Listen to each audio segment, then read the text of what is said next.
These are 5 storylines in sneakers that I'm most looking forward to seeing happen in 2025. So let's get it.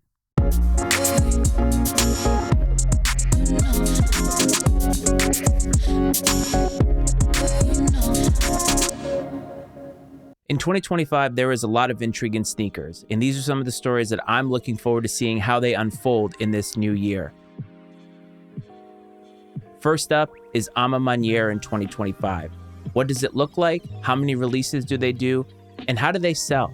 In 2024, we saw a lot of A Ma Maniére releases, and we saw a lot of them sit on the shelves. Not all of them, but certainly a lot of them. I reviewed the Air Jordan 4 while you were sleeping, and I absolutely loved that shoe.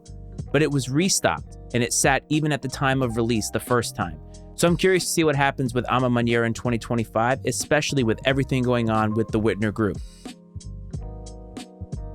Collaborations are always a huge part of the culture, and I'm certainly interested to see if there are going to be any new and emerging collaborators here in the space.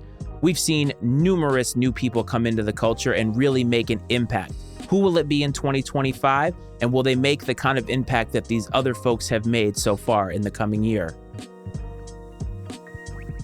Basketball shoes were huge in 2024, and the reason being were the AE1 and the Book 1. Now, the AE1 released in 2023 technically, but the AE1 Low was a definite hit.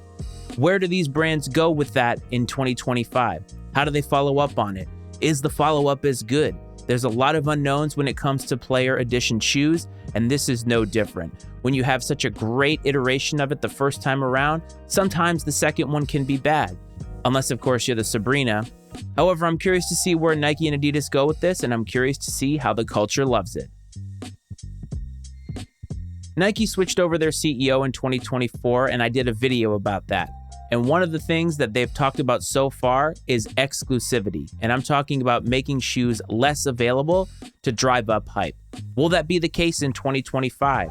We know that Nike is going back into the vault and is basically going to release anything that it wants to, but will they be accessible?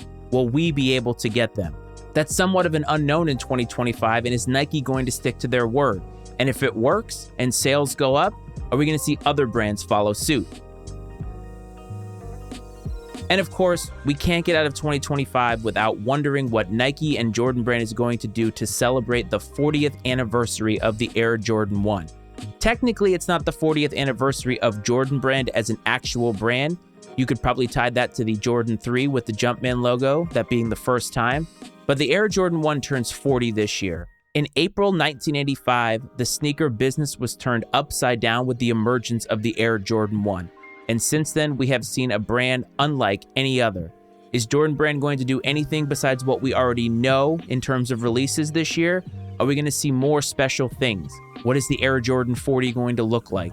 There are a lot of questions to be answered as it relates to this, and I'm certainly curious how Nike is going to handle it. What are some other stories in sneakers that you are excited for or intrigued by in 2025? Let me know down in the comments, and I will see you next time.